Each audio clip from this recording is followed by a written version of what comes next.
All right, so we're doing diuretics and lower gastrointestinal medications. Diuretics overview is a use for hypertension, edema, and urine flow. This blocks sodium and chlorine or chloride reabsorption. The solutes stay in the lumen of the nephron. The water follows the sodium, and solutes in water are excreted. This is the opportunity for greatest diuresis early in the nephron. Diuretics have an adverse effect of excessive urination, hypovolemia, and dehydration from fluid loss, acid base, and electrolyte disturbances, and to minimize adverse effects with short acting drugs and drug free periods. This allows the extracellular fluid, or the ECF, to readjust. You want to do this daily or twice a day, 8 a.m. and 2 p.m. Stop if no urine flow. Loop diuretic examples are going to be furosemide or Lasix, ethacrynic acid or edecrine, bumetanide, bumetadine, bumetanide, which is a generic, or torsemide, which is Demodex. The uses for these are edema not responsive to other diuretics, pulmonary edema, hypertension, and hypercalcemia. May be combined with a thiazide. The mechanism of action for loop diuretics is it inhibits reabsorption of sodium and chloride in the ascending loop of Henle. This increases renal exertion of sodium, potassium, chloride, calcium, and magnesium. Profound diuresis, the water follows the solute. So it inhibits 20% of sodium chloride reabsorption and works for patients with low GFRs. It is absorbed orally, IV, or intramuscularly. If given IV, it is administered slowly, 20 milligrams a minute, to avoid hypotension. The durations for this, for orally, is 8 hours and IV is 2 hours. The adverse effects of loop diuretics: hyponatremia and hypochloremia,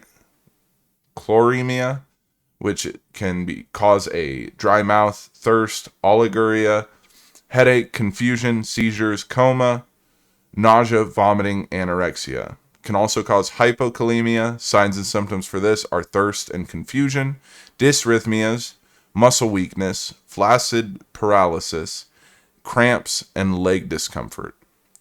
Can also cause hypomagnesemia or low magnesium. Signs and symptoms for this are dysrhythmias, muscle weakness, twitching, and tremors. Can cause hypocalcemia, which is low calcium. Signs and symptoms are tetany and muscle cramps. Hyperglycemia. Signs and symptoms is it'll inhibit the insulin release and the breakdown of glycogen, causing the hyperglycemia. Hyperuricemia, which is a high uric acid, and this can cause gout and swollen joints. Also, for adverse effects of loop diuretics, it can cause excessive urination, and that can cause hypovolemia, which causes hypotension, decreased urinary output, chest, calf, and pelvic pain from thrombi or emboli. Can also cause hypotension with Lasix, and this is because of volume loss and relaxation of venous smooth muscle. Can cause a worsening lipid profile, decreased HDL and increased LDL and triglycerides. Also, it causes photosensitivity, hearing loss, tinnitus. Lasix is a transient, edecrine is permanent. Can also cause nausea, vomiting, and anorexia, so take it with food. Loop diuretics cautions is it is a category C in pregnancy, not recommended with lactation. Sulfa in the drug may trigger an allergy. Contraindication is anuria or no urine flow.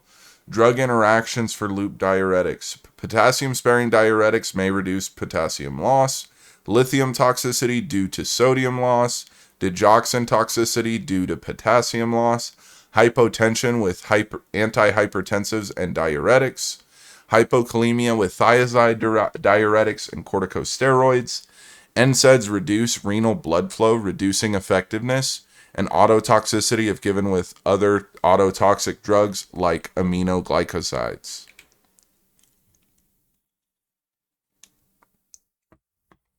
Common adverse effects of loop diuretics. Hold on, let me pull up I feel like I have this written down.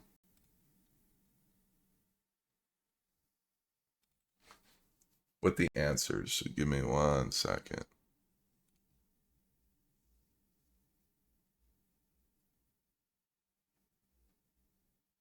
Yeah, so common adverse effects of loop diuretics.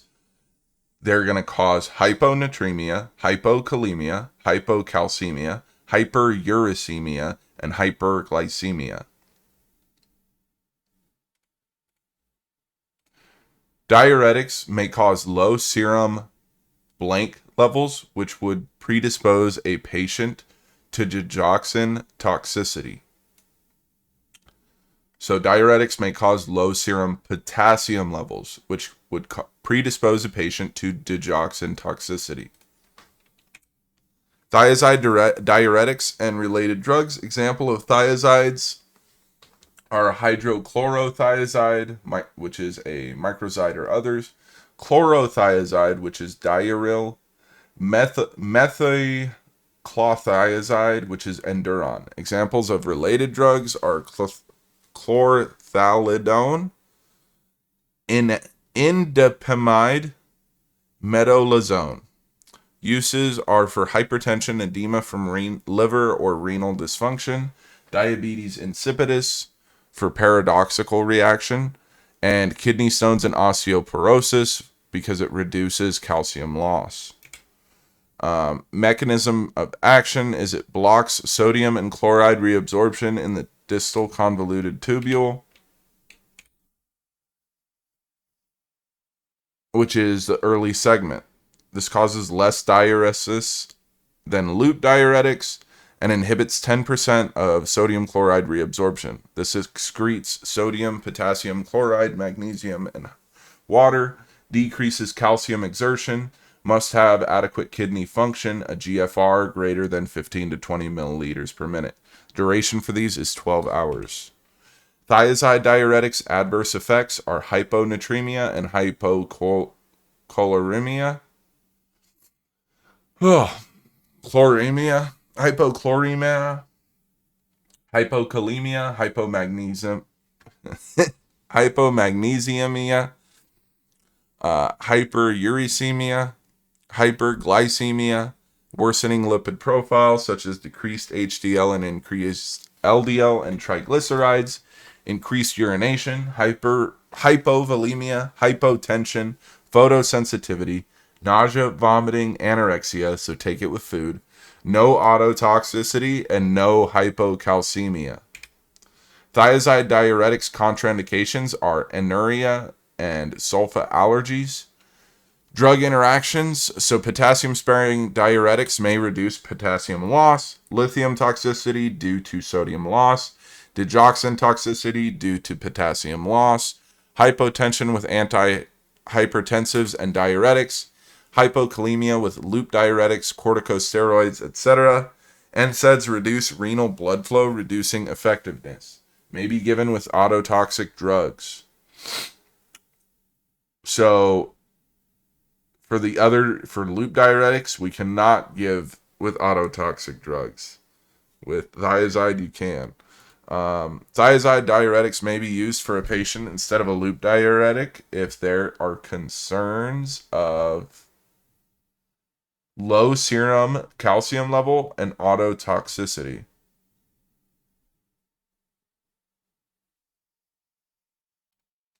Which diuretic requires a GFR of at least 15 to 20 milliliters per minute to work? And that would be hydrochlorothiazide or microzide. Spironolactone is a potassium-sparing diuretic and aldosterone antagonist. The uses for this are hypertension and edema, hypokalemia from loop and thiazide diuretics. Mechanism of action is it acts on the distal nephron and inhibits 1 to 5% of sodium chloride reabsorption. This is a scant diuresis blocks aldosterone receptors, which inhibits the synthesis of proteins for the potassium and sodium transport. Takes 1 to 2 days to see an effect, though, and this retains potassium and excretes sodium.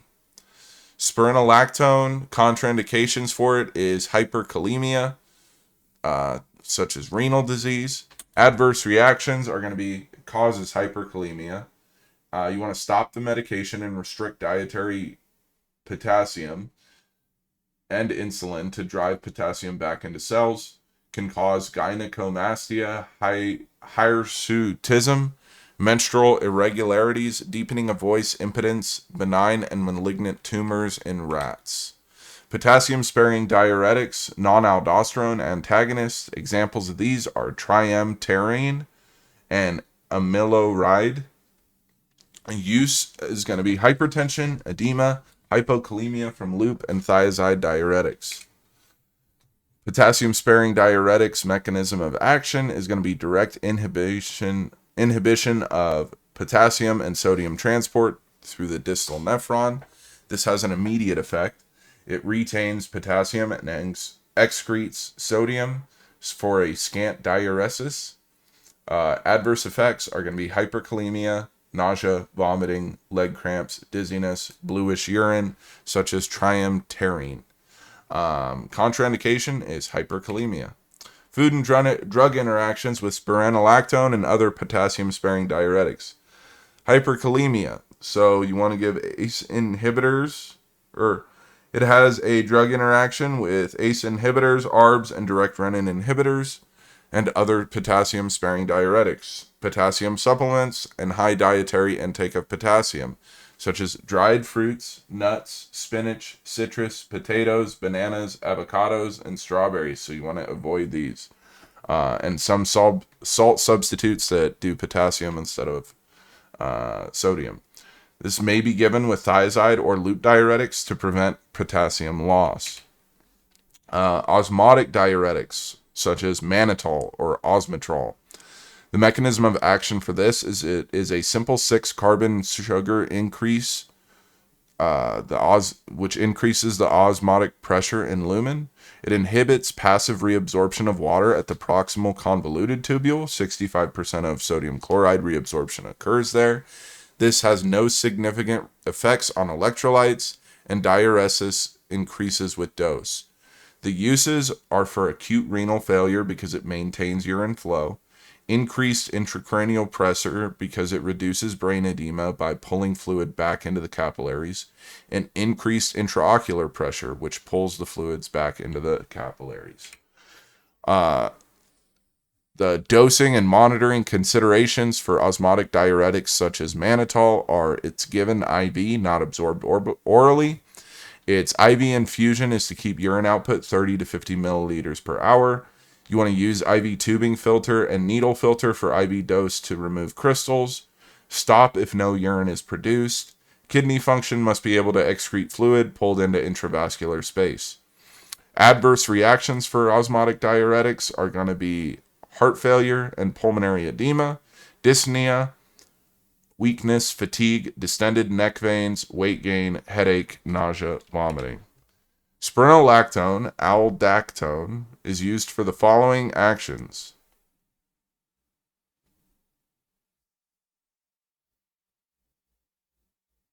Which is, spironolactone is used for the following action of retention of potassium and secretion of sodium.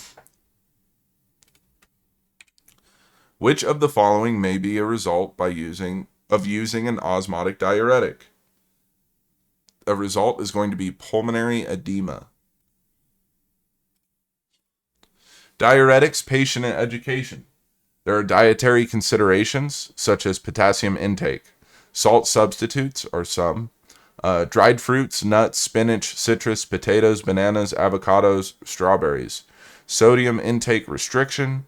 Fluid intake. Take diuretics with food to minimize GI irritation. Dosing is going to start with low doses daily or twice a day, 8 a.m. and 2 p.m. to prevent nocturia. Management of missed dose ASAP. Do not double dose. Diuretics patient education. You want to do daily weights and blood pressure log. Monitor for dizziness or lightheadedness, postural hypertension or hypotension, edema and dehydration, blood sugars if diabetic, abdominal girth if ascites, urine output if less than 25 milliliters per hour, stop and notify provider. You want to monitor electrolytes and renal function such as blood and creatine. Low potassium causes a weakness, dysrhythmias, leg discomfort, and thirst. Low magnesium causes weakness, dysrhythmias, twitching, and tremors. If increase in loop diuretic dosage, then increase potassium intake. Diuretics patient education. Adverse effects are dry mouth, unusual thirst, oliguria, weight loss, dizziness, headache, weakness, chest, calf, or pelvic pain from thrombi or emboli, tender or swollen joints from gout, hearing loss with loop diuretics, menstrual irregularities or impotence caused by spironolactone. Lifestyle changes are change position slowly due to orthostatic changes. Use sunscreen with loop and thiazide diuretics. Patient education, adverse drug interactions. There could be, for diuretics, hypokalemia may lead to digoxin toxicity. Hyponatremia may decrease lithium excretion. Loop diuretics and aminoglycosides may cause autotoxicity. NSAIDs may decrease effectiveness of diuretics. Do not take potassium supplements or some salt substitutes with potassium-sparing diuretics. ACE inhibitors, ARBs, direct renin inhibitors, and potassium-sparing diuretics may cause hyperkalemia. Your patient has gained 5 pounds in one day. You suspect the weight gain is due to fluid retention. Potassium-sparing diuretics may cause hyperkalemia if taken with ACE inhibitors. Your patient has hypertension and is being treated with hydrochlorothiazide. On her clinic visit, you would expect which of the following lab tests? An electrolyte panel and bun/creatine. Which of the following diuretics is the drug of choice in the treatment of cerebral edema? It would be mannitol. Antidiarrheals such as diphenylxylate with atropine sulfate, Lotamil, or loperamide, Imodium, and others. The mechanisms of action for this is no analgesic effect at regular dose, slows intestinal transit time, suppress fluid secretion into intestinal lumen. The atropine causes a dry mouth, tachycardia with abuse. Decrease dose as diarrhea lessens. Do not exceed prescribed dose. Contraindications are infectious diarrhea, pseudomembranous enterocolitis, and adverse effects are atropine is drowsiness, dizziness, and dry mouth, and a toxic megacolon. Bulk laxatives such as methylcellulose or Citracel, psyllium or Metamucil, and Parley-Carbophyll or Fibercon. The uses for these are constipation, diverticulosis, irritable bowel syndrome, or diarrhea. Mechanism of action for this is it forms a non-digestible gel. Bacteria action increases mass, causing peristalsis. Softens feces in intestinal lumen and soft stool in 1 to 3 days. You want to take this orally with a full glass of water or juice. Contraindications are bowel disorders. Adverse effects, it can cause cramping and diarrhea.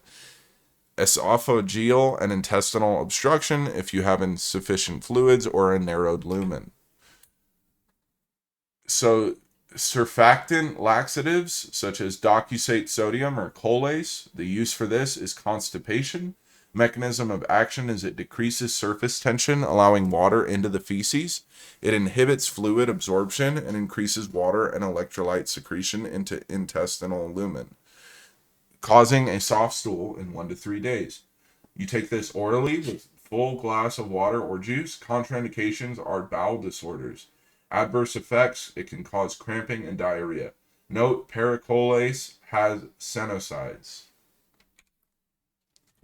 Stimulant laxatives such as bisacodyl or Dulcolax, Senna or Senokot, X-Lax, and others. Uses are for constipation from slow transit. Example, opioids. Mechanism of action is it increases peristalsis, inhibits fluid absorption, increases water and electrolyte secretion into intestinal lumen, and causes a soft stool in 6 to 12 hours. Bisacodyl, you take it orally at night. Avoid milk and antacids, which dissolve protective coating within 1 hour of dose. Suppositories, you want to do 15 to 60 minutes for a stool. Senna, you take orally. Contraindications are bowel disorders. Adverse effects is cramping, diarrhea, flatulence, gastric irritation, yellow, brown, or pink urine with Senna. Laxative salt or magnesium hydroxide, milk of magnesium. The use of this is constipation, preoperative bowel cleansing, and antacid. Mechanism of action is a salt that attracts and retains water, causing fecal mass to swell and soften. It stimulates stretch receptors, increasing peristalsis. Your stool will be produced in 6 to 12 hours with a low dose, 2 to 6 hours with a high dose. You want to give this orally. Increase fluid intake to avoid dehydration. Contraindications are renal disorders or diseases because it gets toxic magnesium levels due to inability to excrete. Also, another contraindication is bowel disorders. Adverse effects of laxative salts are cramping, diarrhea, dehydration because of substantial water loss. Central nervous system toxicity with renal disease. Osmotic laxatives or polyethylene glycol, PEG, which are Miralax and Glycolax. The use is chronic constipation. Mechanism of action is it retains water in the intestinal lumen and fecal masses swell, causing peristalsis. You administer this powder in 4 to 8 ounces of water. You will get a stool in 2 to 4 days. Adverse effects are going to be nausea, bloating, cramping, flatulence, diarrhea, and high dosing. Lactulose.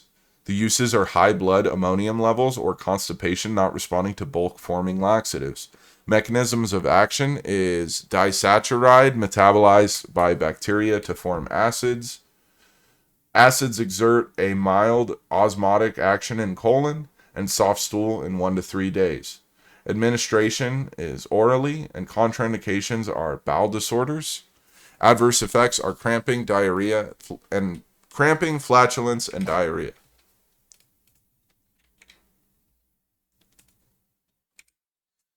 Next is lubiprostone or chloride channel activators. They are used for chronic idiopathic constipation, irritable bowel syndrome with constipation in women at least 18 years old, and treatment of opioid-induced constipation. You want to give this orally. Very little is absorbed. Side effects are nausea, diarrhea, abdominal distension, abdominal pain, gas, vomiting, and loose stools. Can also cause a headache and rarely shortness of breath / chest tightness.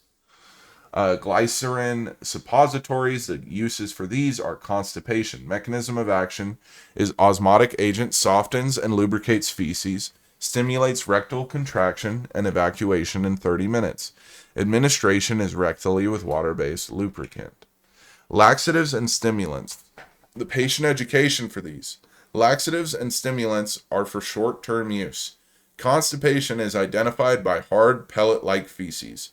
Stool frequencies and amounts vary widely between people.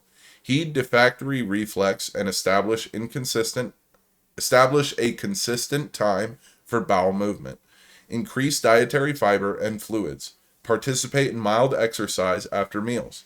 Caution with pregnancy and lactation. May induce labor and may be excreted in breast milk.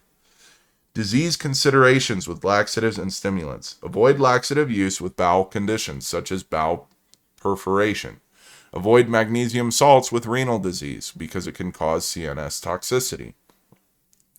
Avoid sodium salts with heart disease such as fluid retention and with altered renal function, such as dehydration, electrolyte abnormalities, and renal damage. Your 75-year-old patient reports frequent constipation. Your patient asks if he should take magnesium sulfate every day to prevent constipation. Your best response would be no. Magnesium sulfate is not intended for long-term use. And that will end this recording covering diuretics and lower GI medications.